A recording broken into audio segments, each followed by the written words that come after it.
Welcome everybody. And today is a very interesting time because I have with me some of my really valued students and colleagues who will help in understanding what the whole method is about. And I will just start off with a small introduction. And the idea is, how did this method evolve and what does it mean? We all know that the idea of homeopathy is like cures like, but like what? What are we matching? What are we comparing in the remedy and in the patient? So normally, in the earlier times, the matching was with the symptoms, symptoms, characteristics of the patient with the characteristics of the remedy. But in the modern evolution of this, we have to match not only the symptoms, but also the kingdom, the superclass, and the miasm. And if we match these three, along with the characteristic symptoms and also some source qualities, then we have a very definite, predictable result. And that is what we are going to talk about. But before that, we should know what this system is all about. What is superclass? What is kingdom? What is miasm? And first we will talk about the thing that came first, which is the kingdom classification. If I was to describe it in very short, the mineral kingdom, the main issue is I. What do I have? What do I need? What do I want? What do I lose? What are my resources? What is my capability? Everything that has to do with I usually is a problem of the mineral kingdom. So if the main problem of a person is what he has or what he is going to lose, he's probably a mineral kingdom remedy.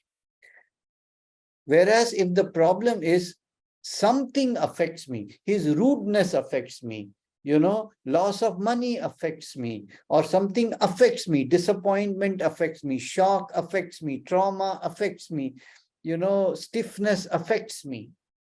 And I need to move, I need to do something about it. So there is a sensation and a response. This is usually plant kingdom. The third is when somebody is the problem. My husband is the problem, my mother-in-law is the problem, my partner is the problem, and they are trying to do something to me and I will do something to them. It's me versus somebody else. It's usually the animal kingdom. So the first thing that came to my understanding in the sensation method is that sensitivities are of three types: I sensitivity, something sensitivity, and somebody sensitivity. And this differentiates which kingdom the person belongs to. As far as the miasm, that was the second stage of evolution, that each miasm, as you can see, there are 10 here, they represent a certain speed, pace, or a degree of desperation. So you can say that the speed of the acute miasm is panic. It's panic. The speed of the typhoid miasm is crisis. I have to do, and then I can come back to normal. Whereas when something comes intermittently, I'm attacked from time to time. This is malarial miasm. If something seems possible and hopeful, it is soric miasm. If something says, oh, maybe it's possible, maybe not, let's try. If it works, it is good. If it doesn't, okay. This is ringworm miasm. So no, nothing can be done, just got to live with it. It's not going to kill me, but it restricts me. I will live with it. What can I do? This is psychotic miasm. Everything is out of control. I need to bring things into control again. Cancer miasm. I have to be very, very, very fast paced and burn out myself. Tubercular miasm. I feel isolated and I feel in a disgusting situation. Leprosy miasm. Everything is hopeless. Nothing can be done. This is syphilitic miasm. So these are the 10 miasms. We talked about the 3 kingdoms. And now, what is a superclass? This is the latest development in the whole evolution. And the superclass is that there are 6 superclasses. A superclass represents the type of response in a difficult or a crisis situation. How does, when a bad situation happens, how does the person respond? The first response is withdrawal and clinging, like this joy you can see in the kangaroo's pouch. Go inside, stay inside, shut the world out. This is the first superclass. Then we have this, like an oyster, you can say, The second is opening and shutting, like a snail, you can say. No, when everything is okay, you are outside. Any danger, go inside. Out and in, out and in. Outside exciting, inside safe. Excitement and safety, alternating between these two. Second superclass. Third, you live within certain boundaries. You can't cross this boundary. Inside the boundary, you feel okay. Outside is risky. Don't go outside. You know how we tell a child, don't cross that. Don't go out of the house. Stay within. Do what I say. This is correct for you. Don't do what you want. Do what I say. Stay within these norms, these kind of rules that we make also. So this is in some sense limiting you, and the opposite is expansion. This is the third superclass. The fourth one is you want stability, you want to settle, you don't want any change. This is the fourth superclass, stable and settled. And then the fifth superclass is restless and you must get out. This is the fifth superclass. You can't stay in that place. It is becoming too suffocative. It is becoming too dangerous. You have to get out of there.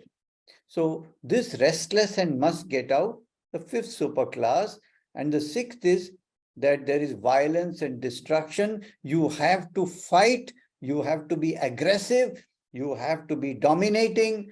And like this, you cannot afford to go inside or do like this, So this is the sixth superclass. And just to summarize, let's see here. The first superclass is withdrawal and clinging. Second, open and shut. Third, limit and expand. Fourth, stable and settled. Fifth, get out and restless. Sixth, fight and flight. And each of these superclasses have a certain remedies, certain groups of remedies associated with it. It is easy to understand that the first superclass will have oyster in it. The first superclass will have lithium, beryllium, boron in it. The first superclass will have opium, Helleborus, nux moscata in it. Because all of these go inside and are anesthetic. You see? So, like this, we can shortlist the remedies according to superclasses. We can shortlist the remedies according to miasm. We can shortlist the remedy according to kingdom. And then we will come to a specific set of remedies, which through characteristic symptoms, we can differentiate and find the exact one. So this is the system that we are currently following. How to do this system is to classify the symptoms into 8 boxes. The first is pathology, second is local symptoms, peculiarities, third is general symptoms, then mental symptoms, then dreams and delusions, sensations, miasm, and the pattern. So if you classify these into 8 boxes, it becomes easier to follow this system. So just a short video you can see over here how the remedy must be similar to the different aspects of the person. What are these aspects? First is the superclass, which is basically the core dynamic response. It should also be similar to the kingdom, which means you can see here, it is the type of response. And thirdly, it must be similar to the miasm, which is the speed of response. And if the remedy is similar to all these aspects and also matches the characteristic symptoms, you have an absolute predictable winner with you. This is what we want to see happen in our practice. So I'll just give you one case example. It's a bit funny. We will, you see, there was a industrialist who came to me, who was my patient. And one day he said to me, you know, forget treating me, he said, I want you to treat my driver because it is becoming a big problem for me. I said, what's the issue with the driver? He said, you know, this driver of mine, I'll give you an example. He said, we were driving from one city to another, you know, in India, from, I think, Nagpur to Mumbai or Nasik to Mumbai, like a 5-6 hour drive. And I said that I want to urinate. I told the driver, stop the car, you know, in near a field or some bushes. I will just come back. So he said, I opened the door of the car and I went outside. And while I was urinating, a wind blew and the door of the car shut. And the driver just took off. He did not notice that I had not got into the car. He assumed I was in the car. He drove for 3 hours, went to my office, took my briefcase and went and deposited it in my chamber. And then my secretary asked him, but where's the boss? And the driver doesn't know where I was. He has not even noticed that I was not in the car. I had not got off or nothing. So he's saying, this is my problem with my driver. Please help me, he says. So just, it's a little, sounds a bit funny, but this was a problem. And now if we can understand this, you can see here that these are the rubrics of the driver: absent-minded, automatic behavior, emptiness of mind, indifference to external things, unconscious, coma, conduct automatic, and unobserving, not observing. Now, can you imagine which superclass it belongs to? This is superclass 1. He is withdrawn. He shut the world outside. He is in his own world, like an oyster. He is like this. And when you see the remedy Helleborus, you can see Helleborus lies in the Magnolidae subclass of the dicotyledons. It is a ranunculaceae like Staphysagraea, pulsatilla, etc. And the entire this family lies in the first superclass. So you can see how nicely the first superclass and Helleborus are in the same. You see, Helleborus is in the first superclass. It gives you such a confirmation that this whole withdrawal, shutting, like nux moscata, like opium, you see. So we can see this in hindsight, how beautifully it fits into the first superclass. I want to give you another example of the doctor. This was an allopathic doctor who had come to me for eczema. And you know what happened was that I had called him at 9 o'clock in the morning. And I reached the clinic. Normally, I reach the clinic earlier. So I was there at 8:30 inside. But the doctor didn't know. He was waiting outside. And then one patient walked in at 9 o'clock. It was an acute case. I had to see him first.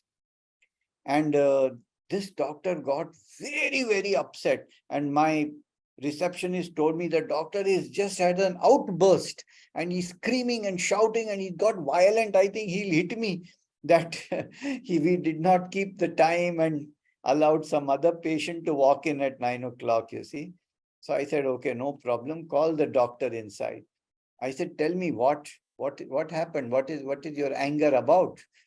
And he's saying, I'm an allopath, you are a homeopath. It doesn't mean that allopathy is not working. It doesn't mean that homeopathy is not working. It means we have our limitations. It means you have our limitations.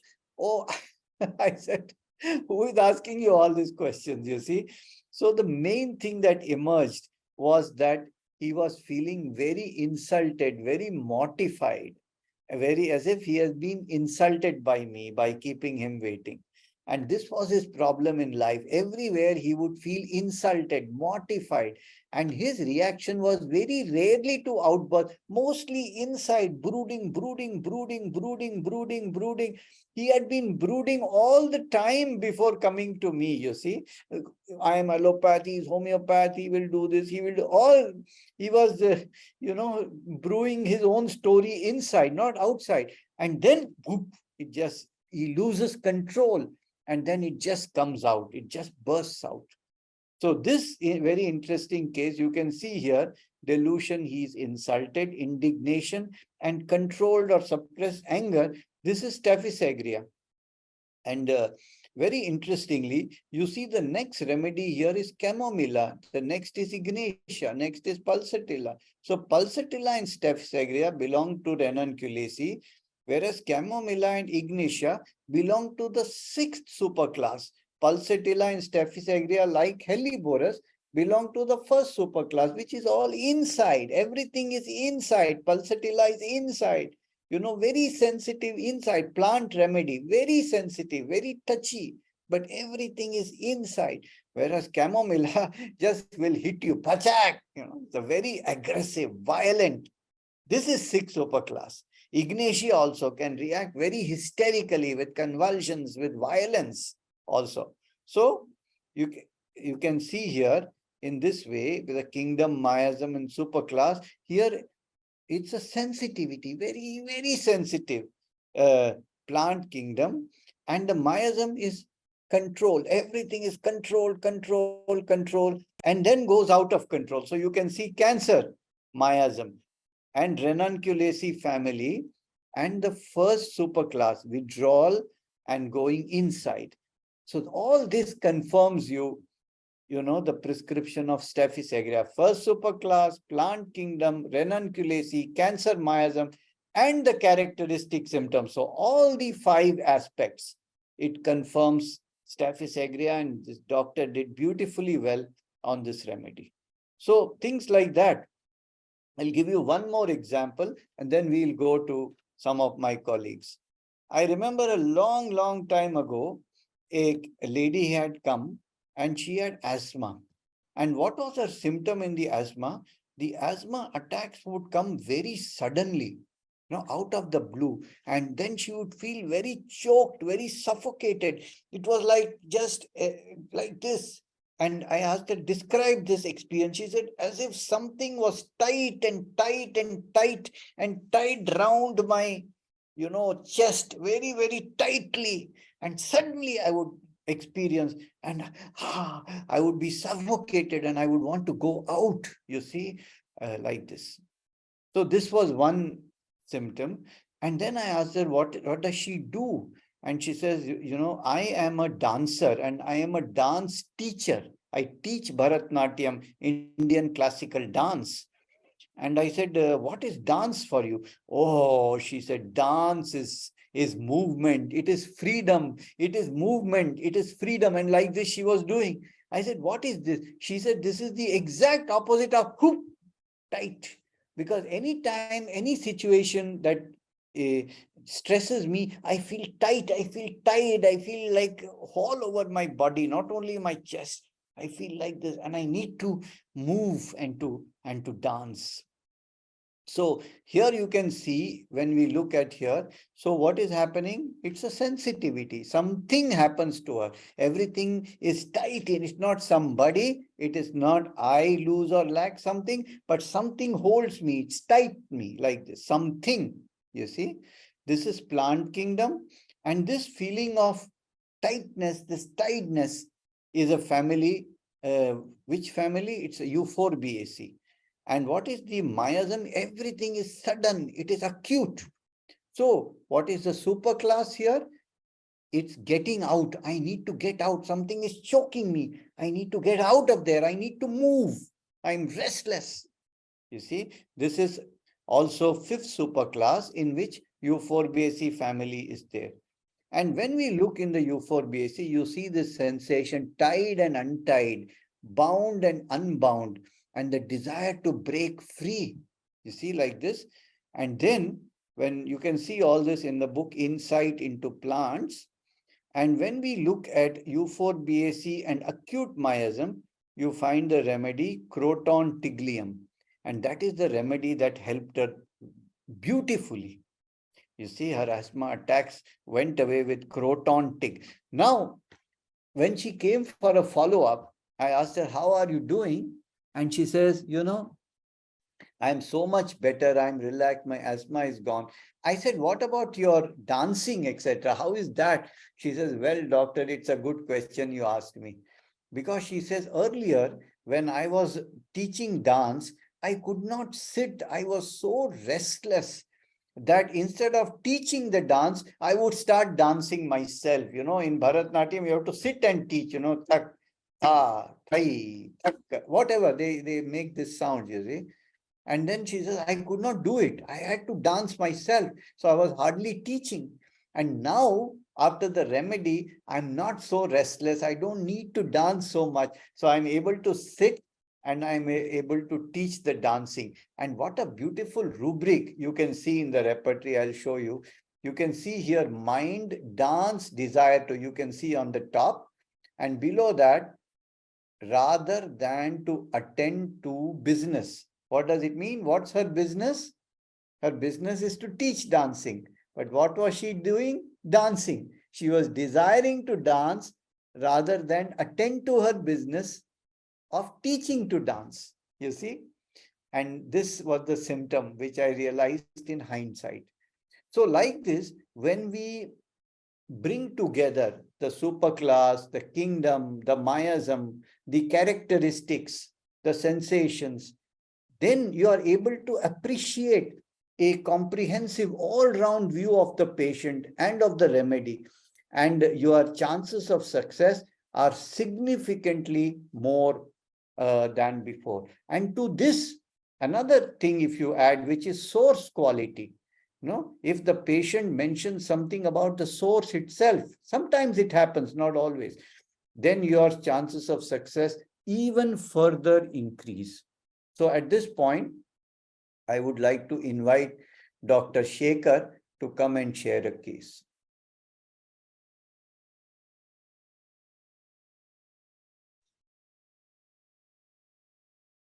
So good evening all, good morning, good afternoon to all the crowd that is from abroad. I'm sharing one of the case so that you can get the better idea of what sir has just spoken about.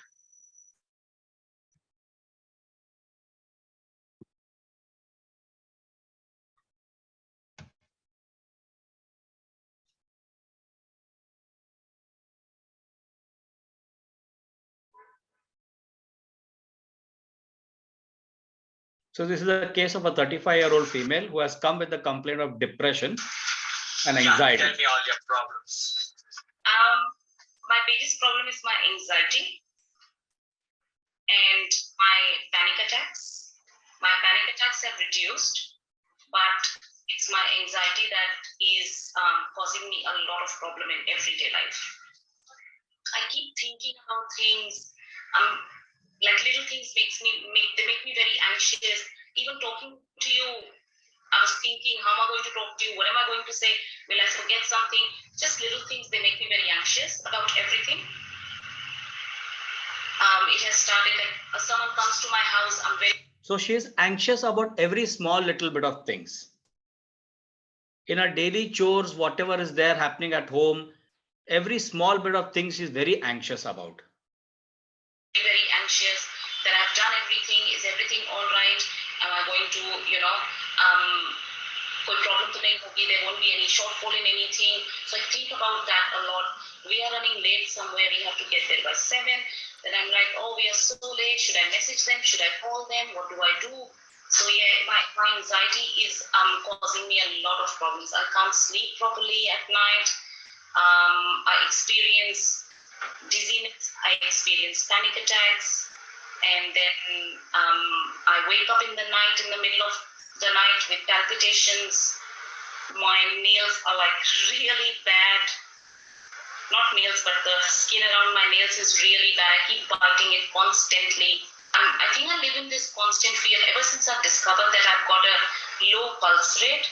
I don't know why, but I'm in this constant fear that, I have some kind of a heart condition, and So her fear is that there is some kind of a heart condition that she has got, and I'm going to die because of heart attack.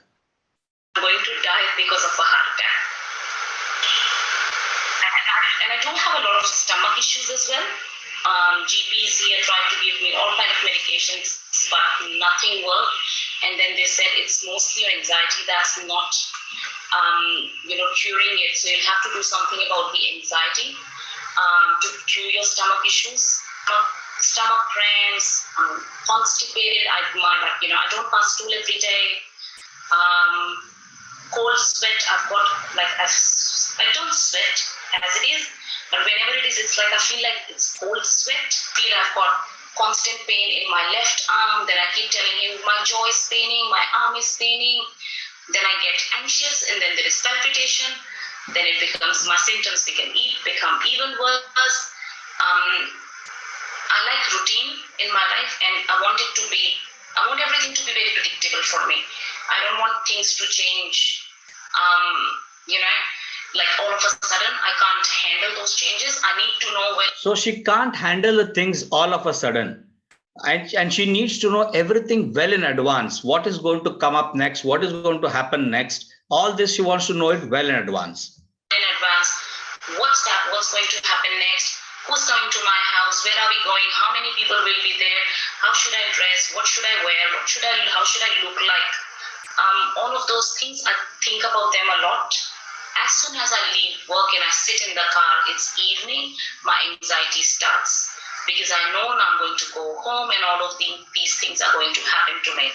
I will start feeling that, this pain will start coming in my left arm, or I'll have palpitations. So all of these things, they start coming to my mind. And then as the evening progresses and as the night comes, I get even more anxious that, now I'm going to go to bed. I'll wake up in the middle of the night. I'll have palpitations. I won't be able to go back to sleep. How will I sleep now? So it has become a vicious cycle for me. There was time when I used to wake up in the morning crying. Like I would be dreaming about something, and then I would start crying in my dream like really loudly.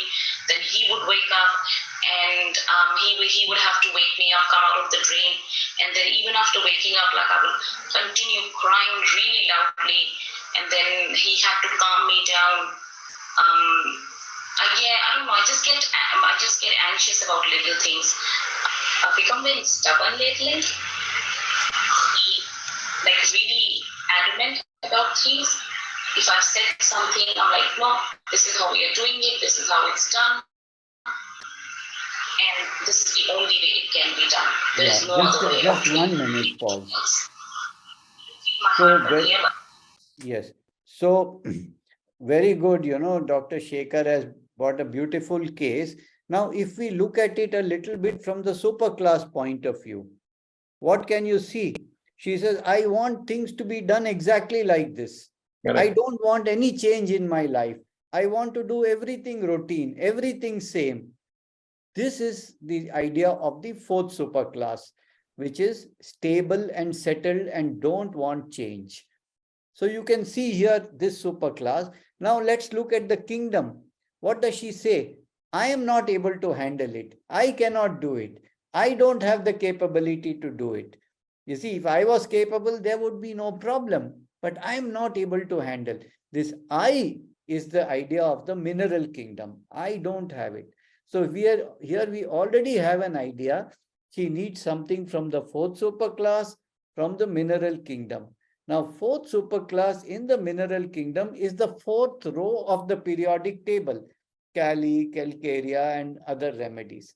So already you are beginning to get an idea where she lies. This is the beauty of the idea of superclass. Yes, Dr. Shekhar, please continue. Sometimes I feel into the extreme left, and that is why I went to the GP saying, look, there's some issue in my heart, and it's not the heartburn. I'm telling you, there is some issue in my heart. And he's like, okay, so again, for my satisfaction, he did the ECG, he did the treadmill test, he did everything. He's like, Kanika, I really cannot see anything except for a slight depression, but there is literally nothing. You've got a healthy heart, and that is why he referred me to the cardiologist. He's like, you know what, you need to hear it from a specialist, but you're probably not believing me, so you probably need to hear it from a specialist that everything is all right. And when I am going out to a new place, I have palpitations. Before a meeting or a presentation, sometimes I have palpitations. Middle of the night, I have palpitations. Sometimes in a group, when we are just sitting and talking, and if I'm anticipating someone is going to say something to me and I will have to answer, I get palpitations. I've got a lot of fears. I'm very scared of really tall buildings. I can't look down. I feel this gravitational pull that I can full feel it within me that I'm falling. I do dream about my parents passing away, I'm losing family, losing my own life. I dream about everything.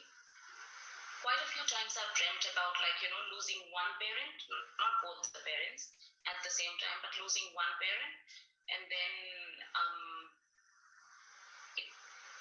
I feel as if then I feel really responsible. I don't know what's going to happen at that time.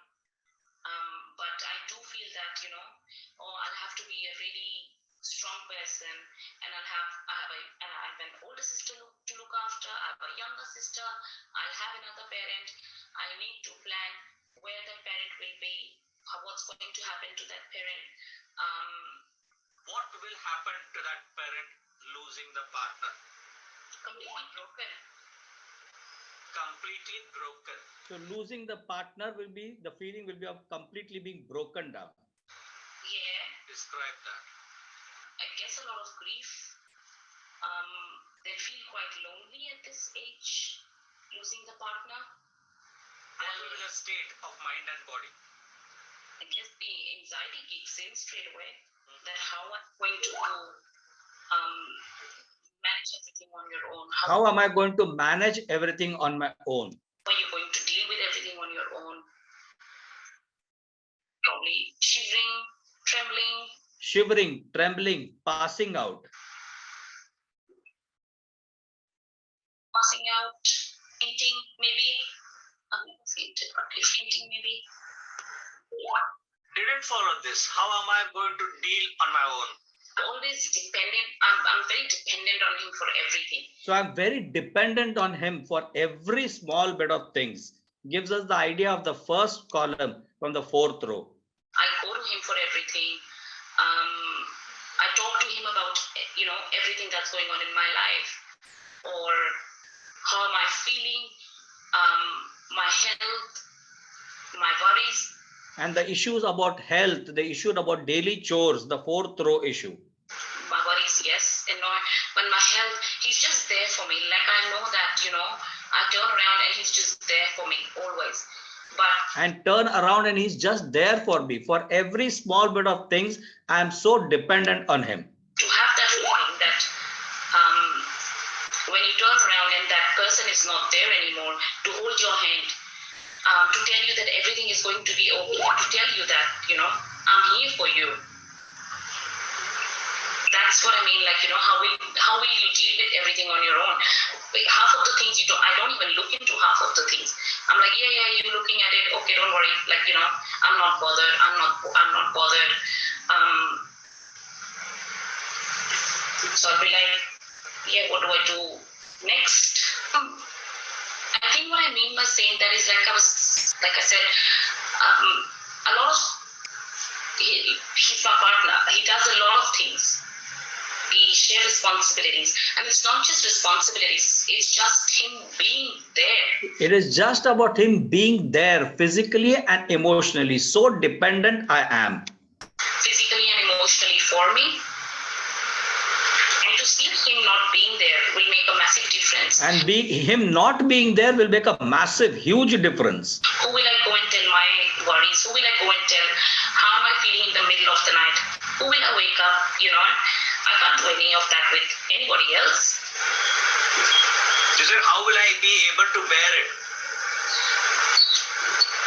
Yes, because I've never thought of doing anything without. I never thought of doing anything without him. The idea of complete dependence, the first column.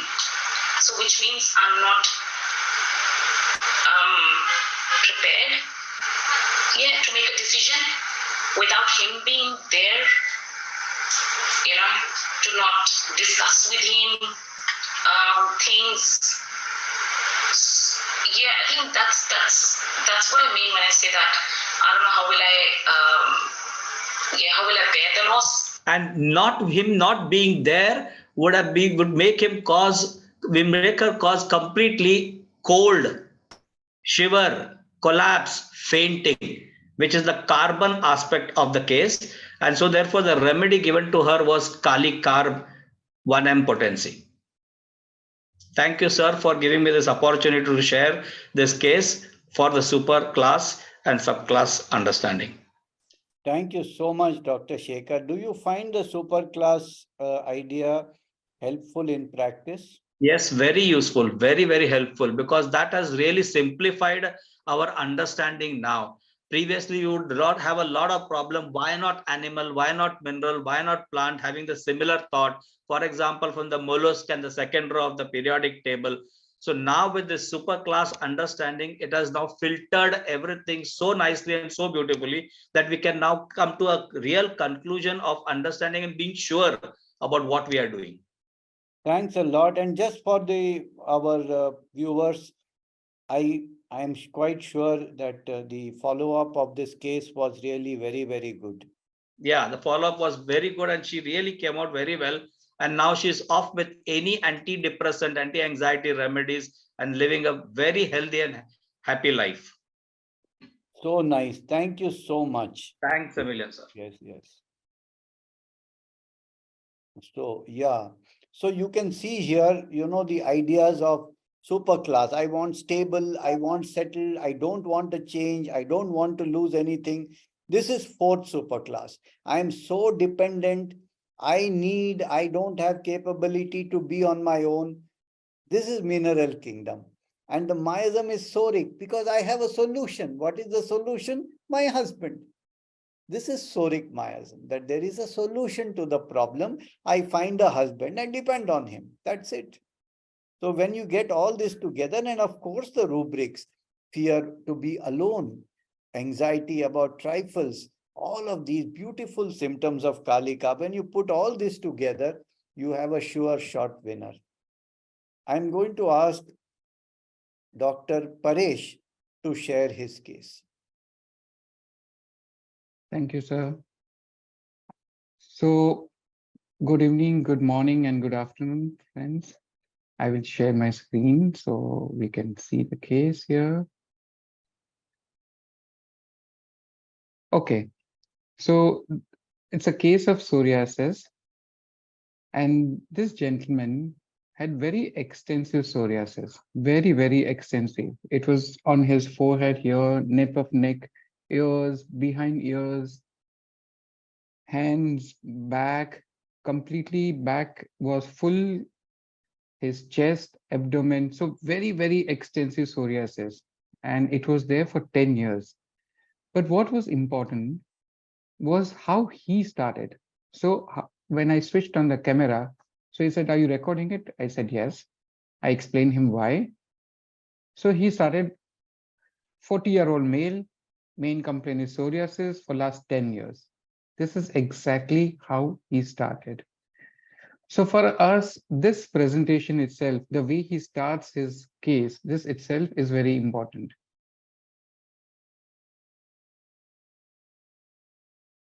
So He was in US for quite few years and then he came to India. So it basically happened when I transitioned from US to India. And then he was in North India in one city. There was a lot of pus and boils, and there used to be rashes. Initially, it looked like dandruff, but then it was diagnosed as psoriasis. There were white flakes, and he was given a lot of medicines, steroids and methotrexate, and so when he came, those medicines were on. If you look back of my back, if a layman sees it, he would be shocked. So that extensive was the condition. And he said, I was told that this comes from stress. My work is global solutions. So work remains very hectic. Initially, I did not take stress of the work, but it was high pulse work. Like you would skip your heartbeats, those kind of situations. So intensely stressful. And when I moved from North Indian city to Mumbai, there were some family stresses as well. So a joint family, and there was some certain partiality at home, like his brother was given more importance. My nature is emotional and sensitive. I don't get worried, but I get vengeful internally. How can somebody do like this? And it gave me sleepless nights, some stress. And that's when my psoriasis got intense. So if we see in this case, so we have intense psoriasis and his work stress and his family stress. So for us, what we have to do is we have to find out a common thread, a common experience which expresses itself in all these three. It's not that work gives him psoriasis or the family stress gives him psoriasis, but all three are expressed and we have to find that common thread. So we started with his work. So let's understand what is the stress in the work. So work is global solutions. We are into outsourcing industries. So if any MNC from outside, if they want to outsource some work into India, so we do requests for information, requests for proposals. So a lot of times it's all last minute. And I have to be part of COD, part of multinational. So a lot of coordination is involved. There are a lot of meetings, phones. And when it gets pedal to the metal, I mean, when it gets heavy, it gets really heavy. Mind has to be very active and alert. I will not say there is stress, but there is a push to get work done. Of course, I have a team working under me and I'm responsible for a lot of it. I would not count this as tension, but definitely it stresses you off physically. So observe the words he is using, what he is describing, pedal to the metal, heavy, push, active, alert. Mentally, I don't know, but it must be stressing subconsciously. My work is very volatile. So today, if I'm sitting there and a global company has come and there is RFP process and submission has to be done, then it will be minute to minute counting.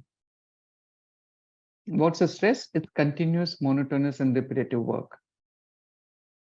So I asked him, what are the qualities needed for this, to be in this? This was a wrong question to ask, but still. So strategic thought process, discipline, high focus, timelines, multitasking. So there are times that I'm working on 4 projects and I'm attending 3 calls in my cabin, different opportunities. I kind of time playing in such a way that I speak when required, and other places I'm not in it at a time. So a lot of juggling. He's sending an email, he's speaking on the phone, he's talking to colleague. So many things happening simultaneously in his cabin.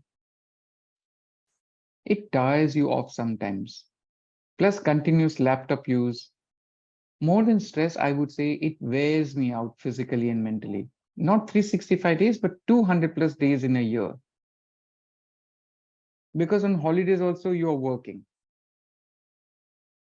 So I asked him, give us one example, one incident when it was very intense. So he explained where he went to US and there was this process to be done. And in few days they had to submit, and how he described that we would start working early in the morning till late in the evening. lunch work and dinner also work.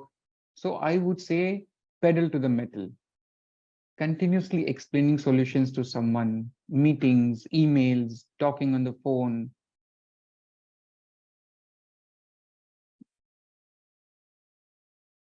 So again, I asked him, just describe more about this incident. So I'm not going through the whole detail, so we can cut down. But again, like how they have to do a presentation to the clients, and on the previous day they do trial runs, and then there's presentation, and then further discussions, and then there's another client workshop. So it will be 7-day visit, which will be pedal to the metal. When I say that, there will be no free time. Because this word pedal to the metal kept coming back again and again. So I asked him, what is it? Pedal to the metal means, suppose if you're consulting me, let's say for a period of 7 days, from morning 9 to evening 10, you are holding the same kind of consulting sessions. That's what we call pedal to the metal. In the sense, it's continuous. There is no breather. You are swamped with multiple things. When we say pedal to the metal, we don't lift the foot off the pedal. So this is the gesture that he does. So I try to detach him. Forget your work for some time, but just describe how does it feel to be in that kind of situations. It's draining, mentally exhausting, physically draining, very tired. I don't want to take any further calls. Too much coordination I have to do, and too much attention has to be given. I'm not able to relax in work or outside work. Sundays are good, but Mondays I don't feel that. So his energy, it's not back to normal level.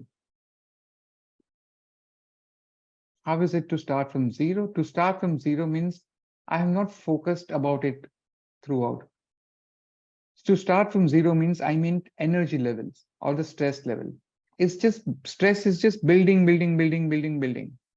So how does it feel when it's just building?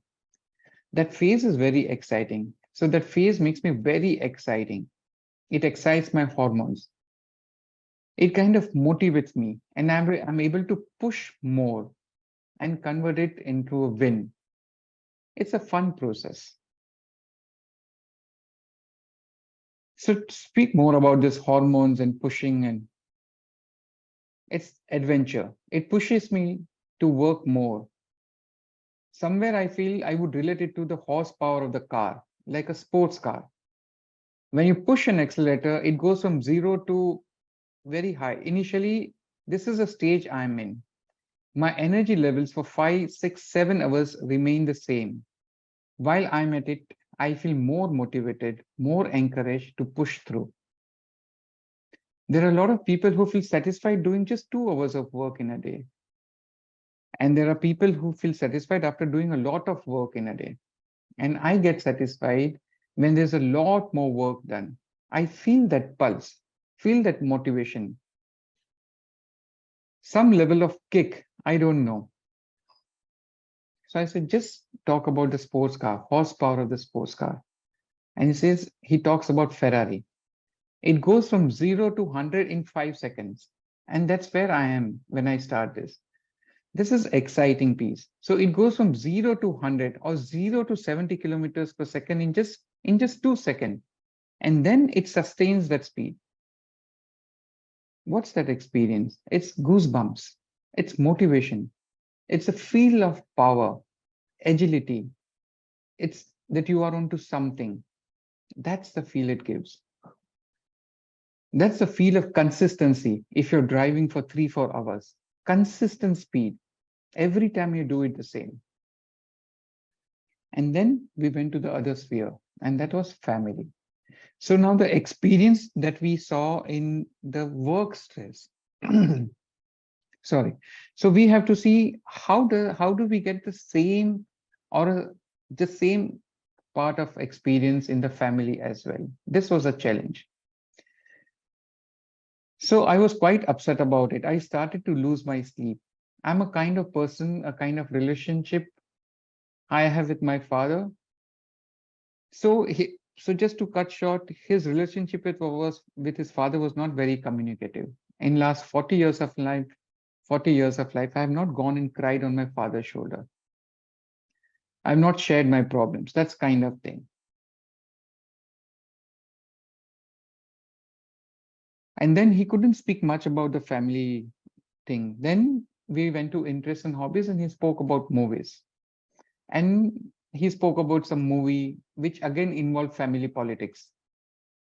And then he spoke about the cycle of relationships, what you expect from them and what they expect from you. How do you do it? A lot of my thoughts get spent on all these things. So I said, forget about relationship, just talk about the cycle.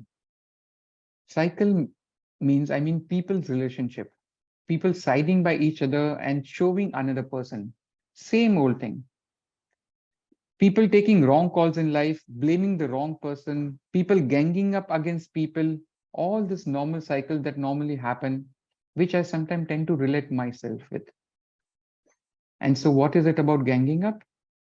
When I came back from US, I spent 8 years outside, and then I was in North India. And when I came home, I was like a third entity. I took some time to open up. It was a very lost feeling, and it was very hurtful. There was a disconnect. I was extremely related and very close to my mom. There was a gesture. But when I came back, I found that disconnect. The disconnect was, mother was my mother. She took care of me, but earlier, the relationship that I was literally in her lap, that relationship was not to be anymore. That is what I felt. Literally in her lap means what? I was Mama's boy, very secure, very enriching. You feel that this is permanent, very unbreakable. Just talk about this experience, just that feel. Loved, like your mother is always there. You can go and talk to your mother. You have that trust, that reliability, that permanency. You feel secure. It's bliss, it's wonderful, it's enriching. So the trust and reliability scenario is very high. So what happened when you came back? When I came back, I lost that connect. The experience of being sidelined by someone, he felt bitter. It was the experience of being sidelined by someone on whose lap you were in. Those were the 2 years of bitter experience. I felt totally disconnected. Suddenly, I felt that I don't have any connection with my parents. Fear of separation from family, it's not today, not today, but it was there earlier. And that was a time when his psoriasis was maximum. So what's the kind of energy we see in him?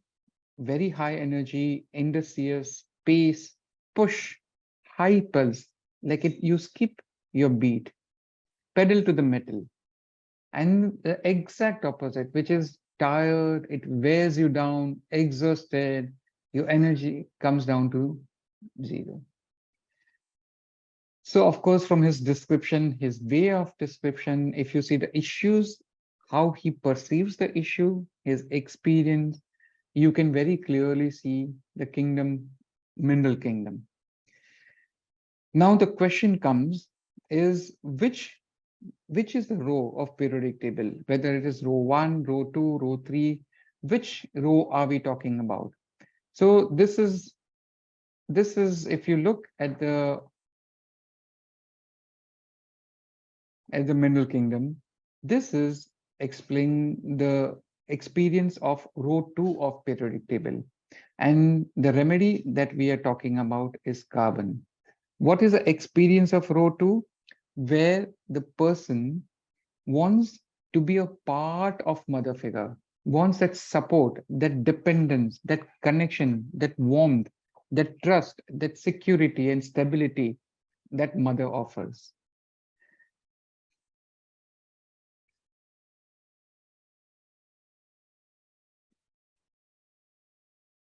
To be in her lap.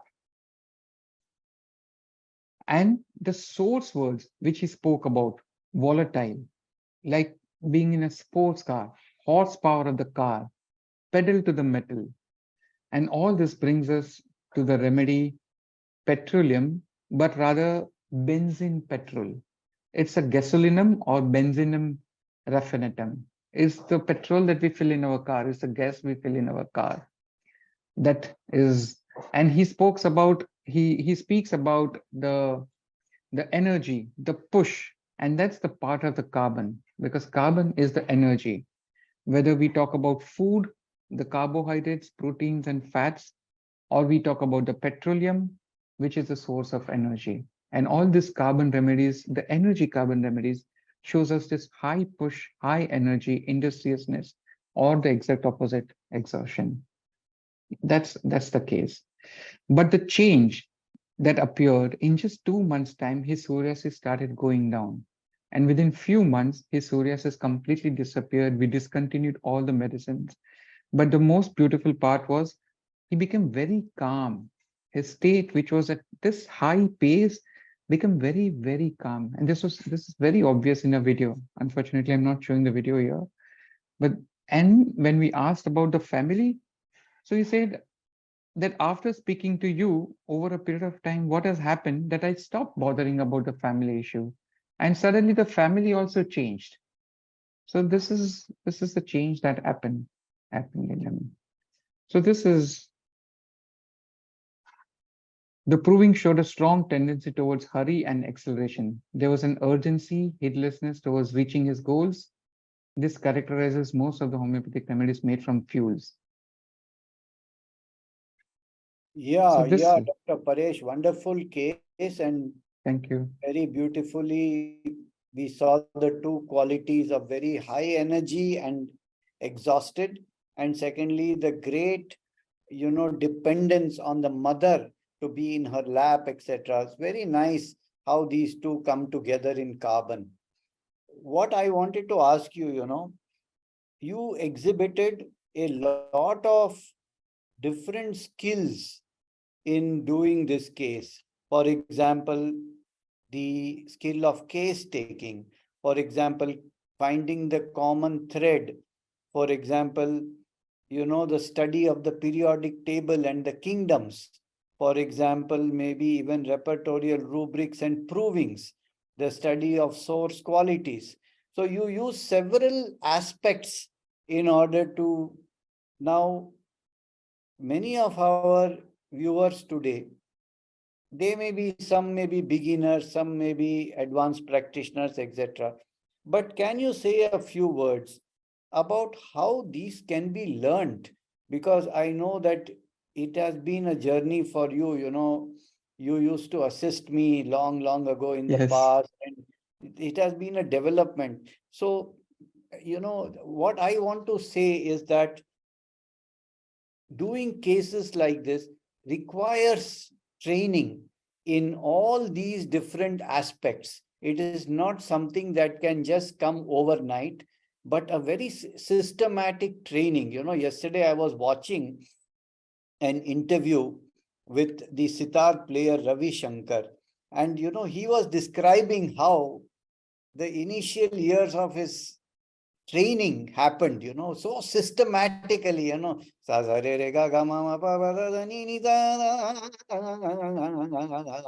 he was describing this, and then he said that after a few years of this kind of systematic training, then he could, improvise, and, a lot of things can happen that is original also.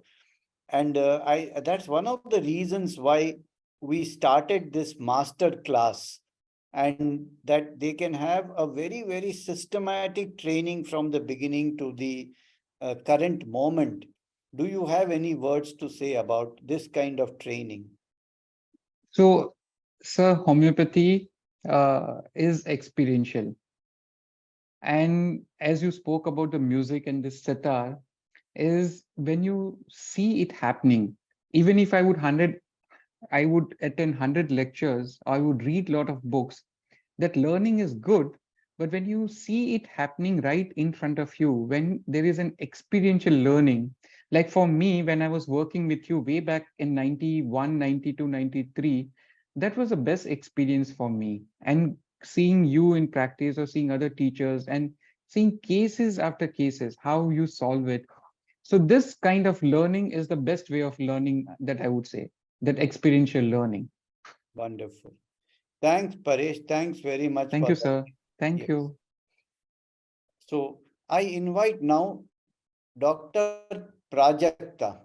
Dr. Prajakta is a younger homeopath, and she is a part of the Gurukul training that we have now initiated in the last 8 months, where we take 14 of the most talented homeopaths of the country and give them everything possible and do everything to train them up. Dr. Prajakta will share her case and some thoughts about the master class and about her experience with Gurukul.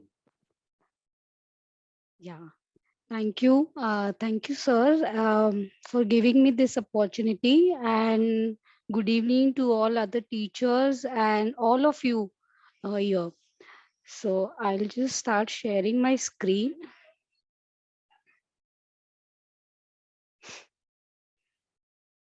Okay.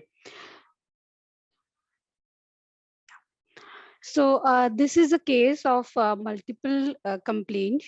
Um, This was a case brought to me by a homeopath of her mother. Okay, so 70 years female. She had complaints of diabetes and hypertension, but in the acute complaint, she had this fall and fracture at the lumbosacral joint, and she was operated for that. The chief complaints were there were pain in the joints, a lot of swellings on the leg and lower limbs, neuralgic pains were there, and she was unable to walk. This pain was aggravated by motion and standing for long time. Along with this, she had sleeplessness. Her sleep was interrupted, and midnight, she used to get the interrupted sleep, and she was unable to sleep later. Since this fall and injury, she was mentally also it has affected her. She was very active, restless, and she always wanted to be occupied, become irritable. That was a major complaint that the daughter shared, and she was low on the energy. And this injury, it was a 4 months back, and this she was operated. Her recovery was slow, and this fall, when we asked her how did it happen, so she mentioned that it was a sudden fall when, and she started running. Why she was running? Because she saw someone in the window, and she was very scared, and she started running, and then that is how she fell down. She's very irritable, very angry after this fall. She shouts a lot, very violent, and can be abusive too. She's become very sensitive and fearful. And the daughter said that she has this belief, that there's somebody who's doing this black magic on me. And she got this injury or this fall because of that. And because of that, her recovery is also very slow. And all of this is, happening against her.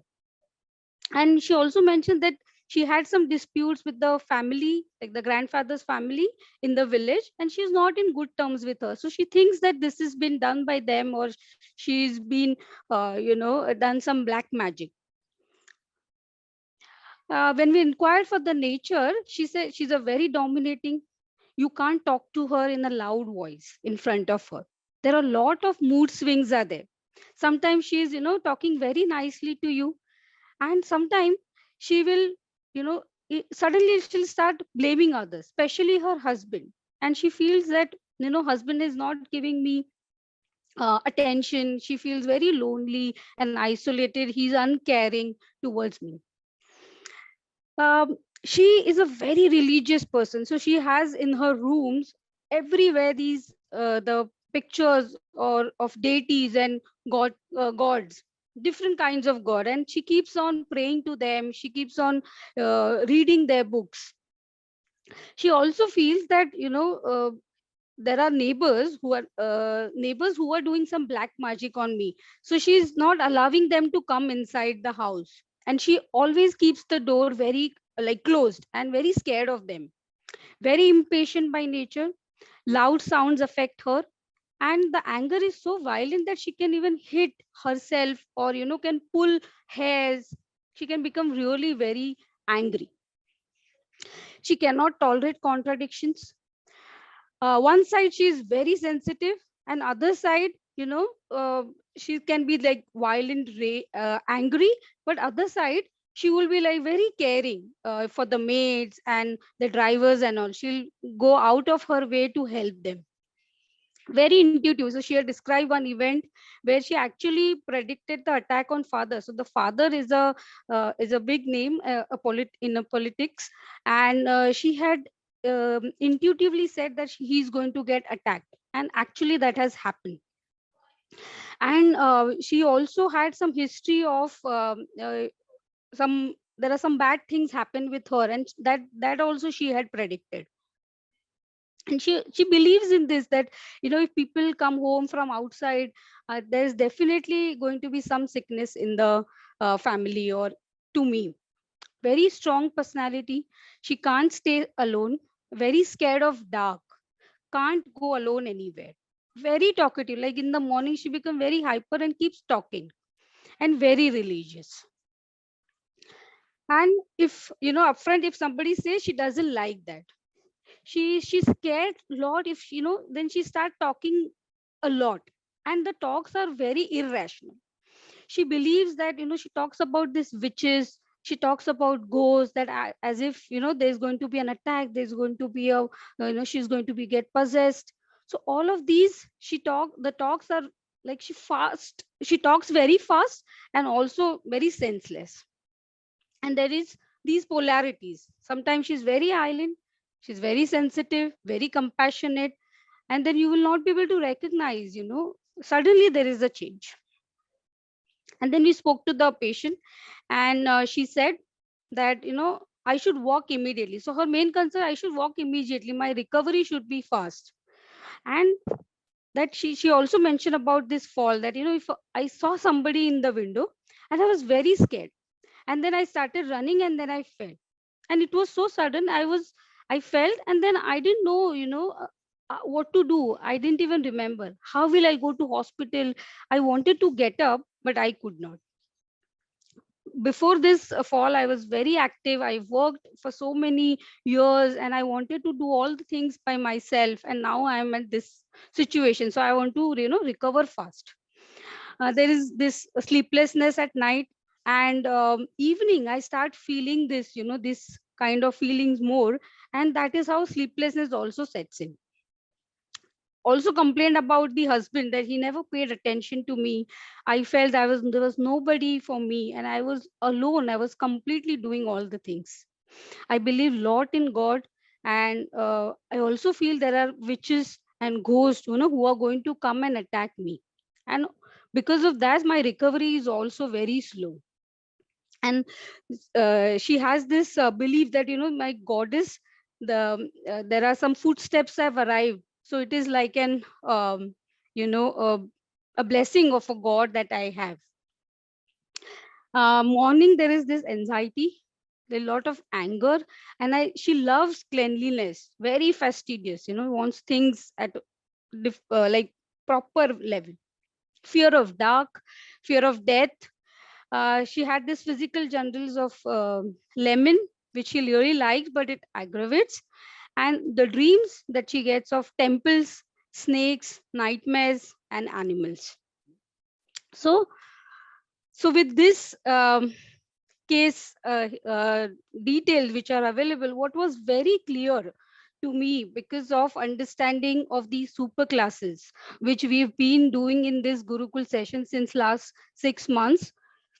Themes of injury was there, fear, fright. There was themes of power, ego. There was rage, escape.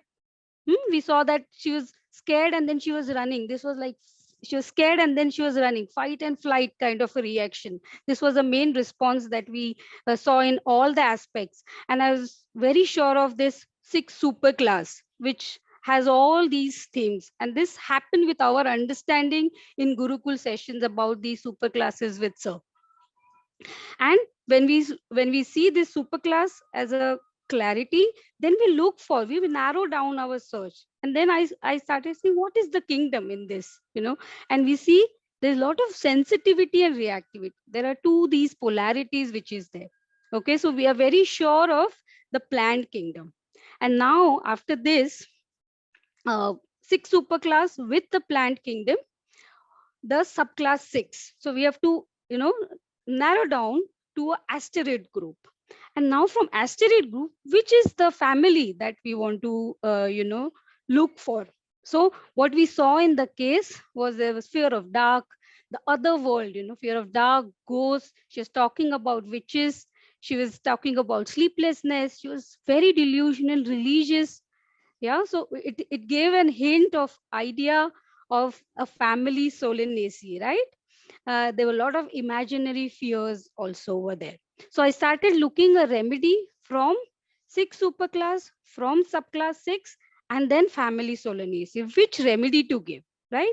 Stramonium, Mandragora, there are so many remedies which are there in 6 superclass. But what is the right remedy? So for that, I started looking for rubrics so that we get the more clear understanding of the case. So these were the rubrics that I looked for.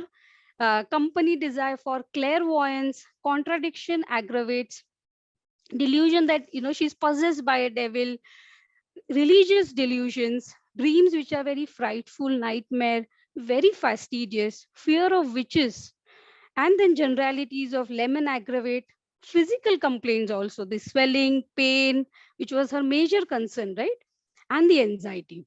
So when I took this as a in the repertorial totality, the remedy which was coming through and through was Mandragora. So I was very sure of all the step by step understanding of the entire case and then the rubrics of it. I also look for the extremity because the mind was matching, but what about the physical complaints, right? That is how we are learning that in the Gurukul and all the master classes, right? So how we can match the chief complaints also. So I saw there were rubrics which are present for the extremities and her main complaints of, the swelling, the pain, neuralgic pain, different kinds of pain, the modalities which are there. So the prescribed remedy for her was Mandragora officinarum. 1M was prescribed to her, and she did beautifully well. Within a month, she started feeling better. The pain was better. She was able to walk. Her sleep improved. Her irritability was less. Swelling also reduced. Second month, third month, she started improving much and much.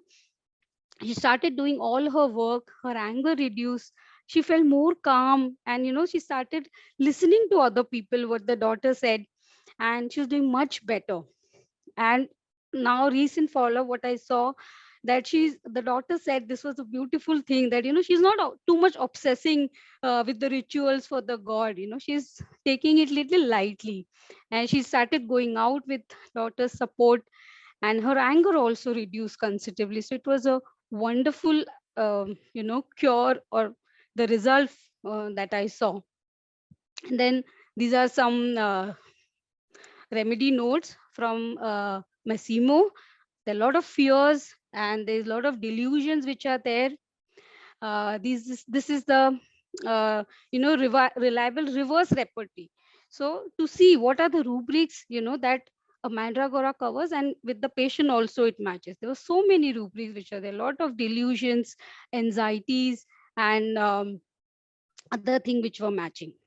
So with lot of surety, clarity, um, I prescribe Mandragora to her, and these are some remedy notes. It is lot to do with witches, about this remedy, and I think this has happened only because of these Gurukul sessions and the master class, because the program is designed in such a way where we are coming to a remedy step by step, to a remedy which covers everything of a patient. It's not only the kingdom, but it also covers everything: superclass, the kingdom, the miasm, the repertorial totality. And I think with Sir's session with us, there are mentoring sessions, there are master classes which we are studying over the months. And I think it has helped a lot in my practice. Also, not to only to coming to one remedy or a family, but also finer refinement in the remedies, how we can do from Solanaceae family. There are many remedies. So I think it has really, really helped me in my practice to refine and to get the practice in a more holistic and a deeper way. So thank you, sir, and all the entire team of Gurukul, and I'm very thankful for all of you. Yes.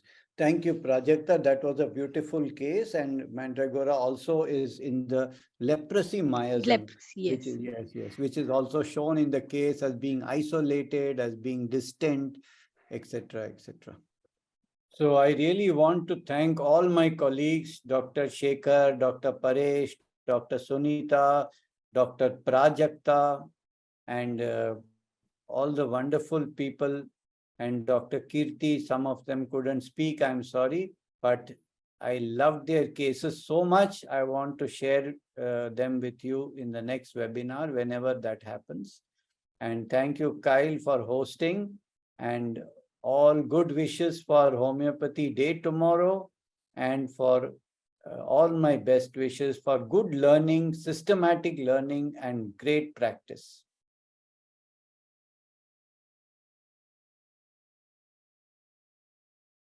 So hello everyone, I'm Dr. Carl Wolfson from South Africa, and today I wanted to speak to you about the Sankaran Masterclass. We just heard a wonderful lecture from Dr. Sankaran, showing his sort of journey from the very beginning, from the idea of using symptoms, all the way to the development of the sensation method, up to the latest innovations that we're seeing today.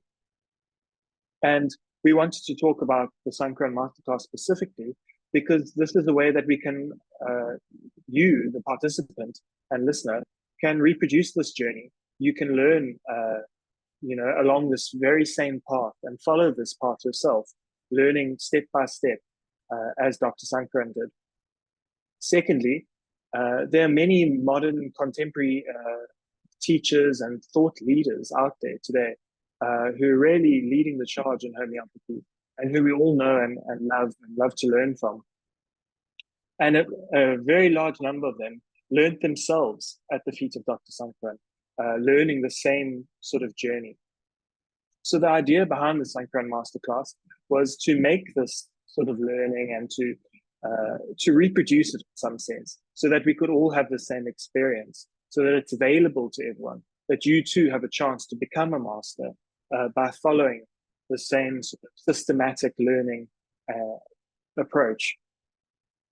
And so that's where the masterclass comes in, because it has been specially designed to enable this sort of learning, to follow the same formula that has been proven so successful and is now available to you. So how to be a successful homeopath? What avenue of pursuit are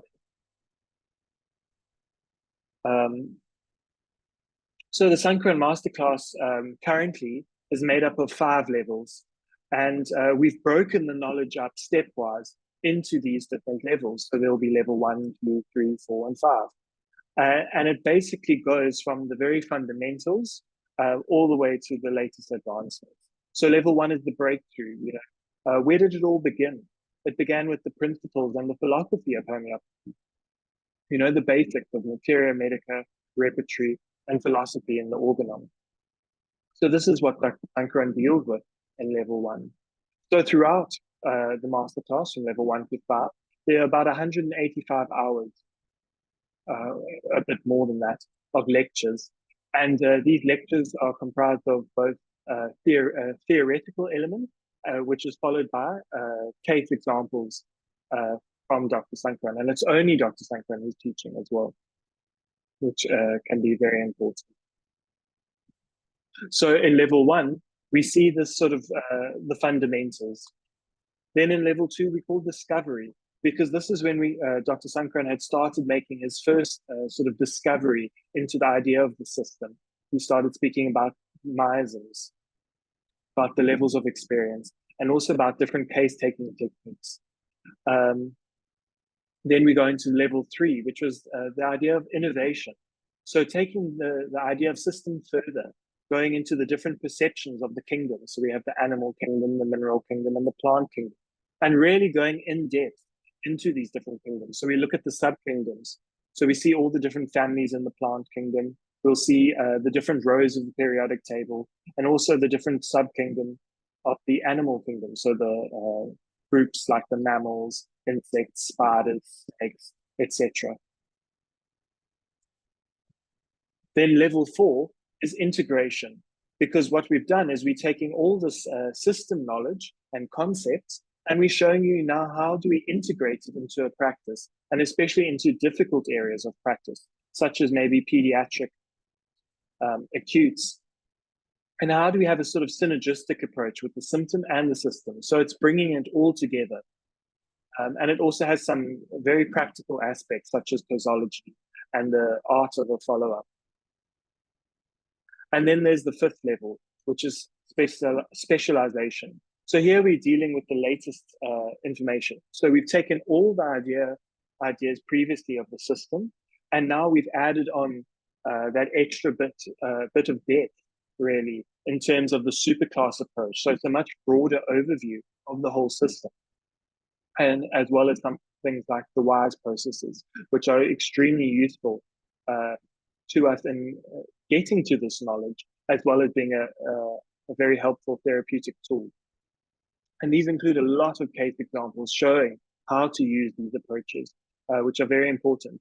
When we've seen these examples used previously, it looks very simple and it makes the case look, wow, this is so easy to do.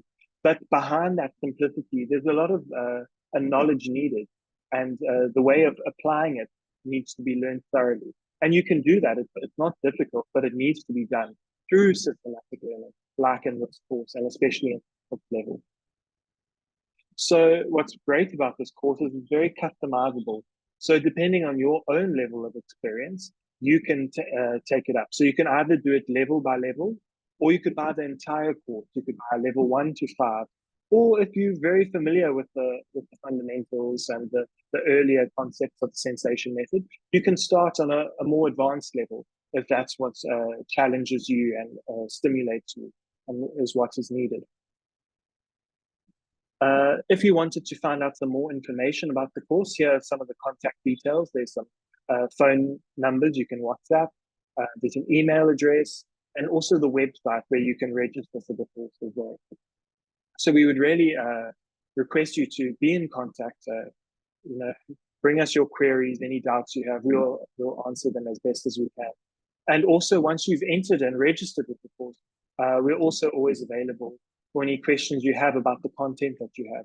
We also arrange live sessions with questions and answers, where any questions that you have from the sessions, you can then bring to us in the question and answer session, which we hold sporadically, usually every 3 months.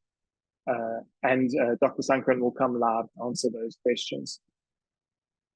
So that's the Sankaran Masterclass in short. There's so much information that I really urge you to look into it and take advantage of, because it really is important. So thank you, everyone. And I'm wishing you all the best with your learning.